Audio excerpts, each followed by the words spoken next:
फातिमा की रानी माँ, प्रभु यीशु की माँ, आसरा तू ही है माँ।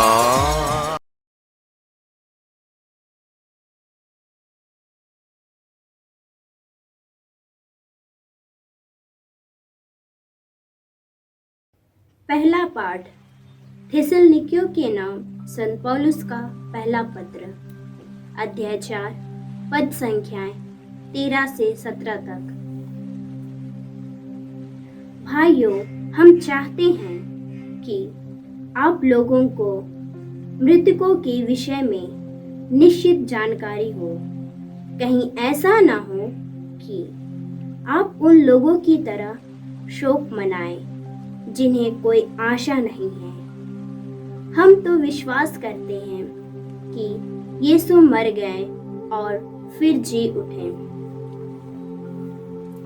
जो यीशु में विश्वास करते हुए मर गए हैं, ईश्वर उन्हें उसी तरह यीशु के साथ पुनर्जीवित कर देगा। हमें मसीह से जो शिक्षा मिली है, उसके आधार पर हम आपसे यह कहते हैं, हम जो प्रभु के आने तक जीवित रहेंगे, मृतकों से पहले ही महिमा में प्रवेश नहीं करेंगे, क्योंकि जब आदेश दिया जाएगा और महादूत की वाणी तथा ईश्वर की तुरही सुनाई पड़ेगी, तो प्रभु स्वयं स्वर्ग से उतरेंगे। जो मसीह में विश्वास करते हुए मर गए, वे पहले जी उठेंगे। इसके बाद हम जो उस समय तक जीवित रहेंगे, उनके साथ बादलों में आरोहित किए जाएंगे और आकाश में प्रभु से मिलेंगे। इस प्रकार हम सदा प्रभु के साथ रहेंगे। यह प्रभु की वाणी। ईश्वर को धन्यवाद। भजन अनुवाक्य। प्रभु पृथ्वी का न्याय करने आ रहा है। प्रभु पृथ्वी का न्याय करने आ रहा है। प्रभु के आदर में नया गीत गाओ। समस्त पृथ्वी प्रभु का भजन सुनाए। सभी राष्ट्रों में उसकी महिमा का बखान करो। सभी लोगों को उसके अपूर्व कार्यों का गीत सुनाओ। अनुवाक्य। प्रभु पृथ्वी का न्याय करने आ रहा है। प्रभु पृथ्वी का न्याय करने आ रहा है। प्रभु महान है और अत्यंत प्रशंसनीय। अन्य राष्ट्रों के देवता निस्सार है। हमारा प्रभु ही परम श्रद्धेय है। प्रभु ने आकाश का निर्माण किया है। अनुवाक्य। प्रभु पृथ्वी का न्याय करने आ रहा है। प्रभु पृथ्वी का न्याय करने आ रहा है। स्वर्ग में आनंद हो और पृथ्वी पर उल्लास। सागर की लहरें गरज उठे। खेतों के पौधे खिल जाएं और वन के सभी वृक्ष आनंद का गीत गाएं। अनुवाक्य। प्रभु पृथ्वी का न्याय करने आ रहा है। प्रभु पृथ्वी का न्याय करने आ रहा है। क्योंकि प्रभु का आगमन निश्चित है। वह पृथ्वी का न्याय करने आ रहा है। वह धर्म और सच्चाई से संसार के राष्ट्रों का शासन करेगा। अनुवाक्य। प्रभु पृथ्वी का न्याय करने आ रहा है। प्रभु पृथ्वी का न्याय करने आ रहा है। जय घोष। हालेलुया। प्रभु का आत्मा मुझ पर छाया रहता है। उसने मुझे दरिद्रों को सुसमाचार सुनाने भेजा है। हालेलुया। प्रभु आप लोगों के साथ हो और आपकी आत्मा के साथ। संत लूकस के अनुसार पवित्र सुसमाचार। हे प्रभु तेरी महिमा हो। अध्याय 4 पद संख्याएं 16 से 23 तक। यीशु नाजरत आए, जहां उनका पालन पोषण हुआ था। विश्राम के दिन वह अपनी आदत के अनुसार सभागृह गए। वह पढ़ने के लिए उठ खड़े हुए और उन्हें नबी ईसायास की पुस्तक दी गई।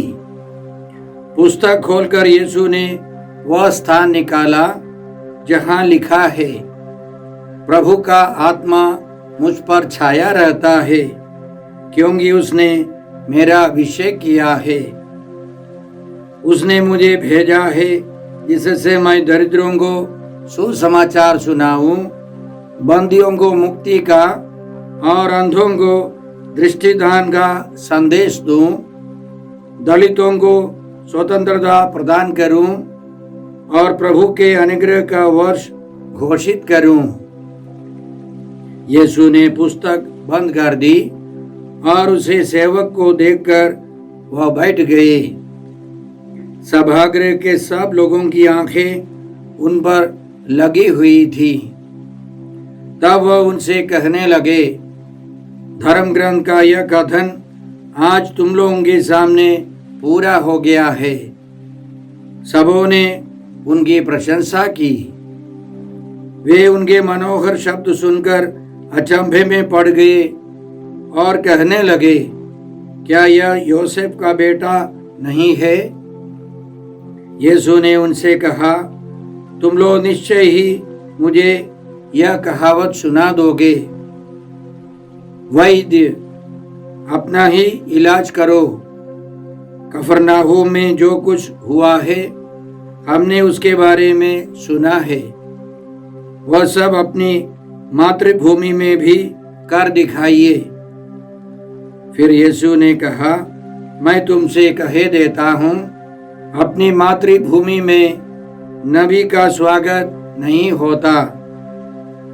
मैं तुम्हें विश्वास दिलाता हूँ कि जब एलियस के दिनों में 3.5 वर्षों तक पानी नहीं बरसा और सारे देश में घोर अकाल पड़ा था, तो उस समय इस्राएल में बहुत सी विधवाएं थी। फिर भी एलियस उनमें से किसी के पास नहीं भेजा गया। वह सीदोन के सरेप्ता की एक विधवा के पास ही भेजा गया था। और नबी एलिसैयास के दिनों में इस्राएल में बहुत से कोढ़ी थे, फिर भी उनमें से कोई नहीं, बल्कि सीरी नामन ही निरोग किया गया था। यह सुनकर सभागृह के सब लोग बहुत क्रुद्ध हो गए। वे उठ खड़े हुए और उन्होंने यीशु को नगर से बाहर निकाल दिया। जिस पहाड़ी पर उनका नगर बसा था, वे यीशु को उसकी चोटी तक ले गए ताकि उन्हें नीचे गिरा दे, परंतु वह उनके बीच से निकलकर चले गए। प्रभु का सुसमाचार। हे क्रिस्त तेरी स्तुति हो। जय यीशु क्रिस्त में प्रिय भाई और बहनों, आज का पहला पाठ तसलुनिकियों के नाम पहले पत्र से हैं। अध्याय 4 पद संख्या 13 से 17 तक। इसमें संत पौलुस 2 मुख्य विषय देते हैं। सबसे पहले उनका कहना है कि वहाँ के विश्वासियों को और हम सबों को भी मृतकों के बारे में निश्चित जानकारी होनी चाहिए, नहीं तो बहुत सारे लोग निराश उदास हो जाते हैं और उनके जीवन में बहुत कठिनाई उठानी पड़ती है। और उनका कहना है, हम तो विश्वास करते हैं कि यीशु मर गए और फिर जी उठे। जो यीशु में विश्वास करते हुए मरे, पिता ईश्वर उन्हें उसी तरह यीशु के साथ पुनर्जीवित कर देगा। हम अन्य लोगों के समान नहीं है जिनके जीवन में कोई आशा नहीं है। कई लोग विश्वास करते हैं कि मनुष्य मरने के बाद फिर कोई जानवर बन जाता है। यदि उनके कर्म अच्छे नहीं है, उनको तरह तरह के जीव जंतुओं के समान फिर जन्म लेकर जीना है। कई लोग सोचते हैं मरने के बाद इस दुनिया में आत्माएं भटकती रहती है प्रेत बनकर, चुड़ैल बनकर, लेकिन हमें विश्वास करना है। प्रभु यीशु का आश्वासन है, बाइबल हमें सिखाती है, संत पौलुस हमको सिखाते हैं कि मृत्यु के बाद पुनरुत्थान होगा। हमारा जीवन अंत नहीं है। प्रभु यीशु ने साफ समझाया है कि पुनरुत्थान और जीवन मैं हूँ। जो मुझ में विश्वास करता है वह मरने पर भी जीवित रहेगा, और जो मुझ में विश्वास करते हुए जीता है वो कभी नहीं मरेगा। हमारी आत्मा अनंत है, और इस दुनिया के अंतिम में हमारा शरीर भी महिमान्वित होकर, पुनर्जीवित होकर स्वर्ग में प्रवेश करेगा। यह हमारा विश्वास है, यही सच्चाई है। दूसरा विषय संत पौलुस आज के पाठ में देते हैं, वह है इस दुनिया के अंत के बारे में। इस दुनिया के अंत में प्रभु यीशु आएंगे तो जो मर चुके हैं वे सब जी उठेंगे, और उस समय जो जीवित है वे सब रूपांतरित हो जाएंगे। इसलिए प्रभु यीशु ने अपने शरीर को लेकर 2 महान चमत्कार दिखाए। पहला चमत्कार, यीशु जीवित रहते हुए एक ऊंचे पहाड़ पर जाकर अपने 3 शिष्यों के साथ प्रार्थना करने लगे। प्रार्थना के दौरान उनका पूरा शरीर, व्यक्तित्व रूपांतरित हो गया, महिमान्वित हो गया। प्रभु यीशु हमको सिखाते हैं उसी तरह इस दुनिया के अंतिम में जो जीवित है वे सब रूपांतरित हो जाएंगे, महिमान्वित हो जाएंगे, और जो मर चुके हैं वे सब यीशु के समान जी उठेंगे। मरने के बाद पवित्र आत्मा की शक्ति से, पिता ईश्वर की इच्छा से प्रभु यीशु जी उठे। उसी तरह सब मरे हुए लोग जी उठेंगे, महिमान्वित होकर जी उठेंगे, और जो जीवित है रूपांतरित होकर वे पहले अपने पूर्वजों से मिलेंगे, फिर प्रभु से मिलेंगे और अनंत जीवन में प्रवेश करेंगे। यह जीवन की सच्चाई है। इसलिए संत पौलुस कुरिन्थियों के नाम पहले पत्र अध्याय 15 में इसी तरह समझाते हैं, हम सब नहीं मरेंगे, बल्कि क्षण भर में पलक मारते अंतिम तुरही बजते ही हम सबके सब रूपांतरित हो जाएंगे। तुरही बजेगी, मृतक अनश्वर बनकर पुनर्जीवित होंगे और हम रूपांतरित हो जाएंगे, क्योंकि यह आवश्यक है कि यह नश्वर शरीर अनश्वरता को और यह मरणशील शरीर अमरता को धारण करे। तो जो मर चुके हैं वे जी उठेंगे, जो जीवित है वे रूपांतरित हो जाएंगे। हम क्यों इन बातों की चर्चा करें? संत पौलुस आज के पाठ के अंतिम में और संख्या 18 में हमें सिखाते हैं, आप लोग इन बातों की चर्चा करते हुए एक दूसरे को सांत्वना दिया करें। इन बातों की चर्चा होनी चाहिए। जो रोगी है, जो बुजुर्ग है, उन सबों को इन बातों की चर्चा करनी है। जब हम लोग इन बातों की चर्चा करते हैं तो बड़े बड़े चिन्ह और चमत्कार होते हैं। मुझे याद है कई साल पहले हम लोग झारखंड के एक दूर दराज गांव में हम लोग सुसमाचार सुना रहे थे।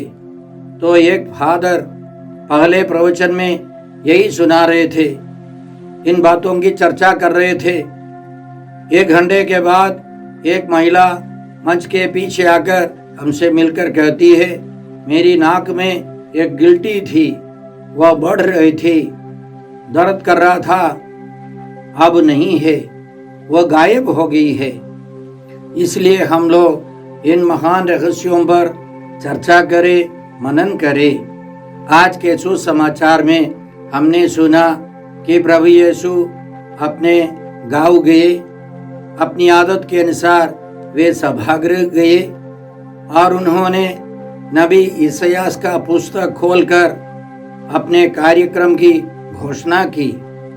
जैसे कोई राष्ट्रीय पार्टी अपने चुनाव के पहले अपनी घोषणा, कार्यक्रम की घोषणा करती है, उसी तरह प्रभु यीशु ने अपने कार्यक्रम की घोषणा की और उन्होंने नबी इसायास की किताब से, पुस्तक से पढ़ लिया, अध्याय 61 से। इसलिए वे लोग सब ध्यान से सुन रहे थे और यह सुनकर और यीशु की टिप्पणियां सुनकर वे नाराज हो गए और वे उनको पकड़कर अपने गांव के पहाड़ की चोटी पर ले गए, धक्का देकर गिराने के लिए, मार डालने के लिए। क्योंकि यह समझना है कि उन दिनों यहूदियों का मानना था कि जब मसीह आएंगे कि सब गैर यहूदियों को, सब गैर इस्राएलियों को समाप्त करेंगे, मार डालेंगे और इस्राएली देश की स्थापना करेंगे, इस्राएली राष्ट्र का निर्माण होगा।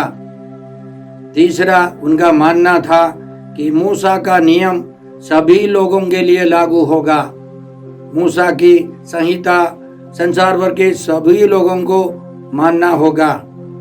चौथा, उनका उम्मीद था कि यरूशलेम मंदिर का पुनरुद्धार होगा, पहले की महिमा के समान वह महिमान्वित मंदिर बनाया जाएगा।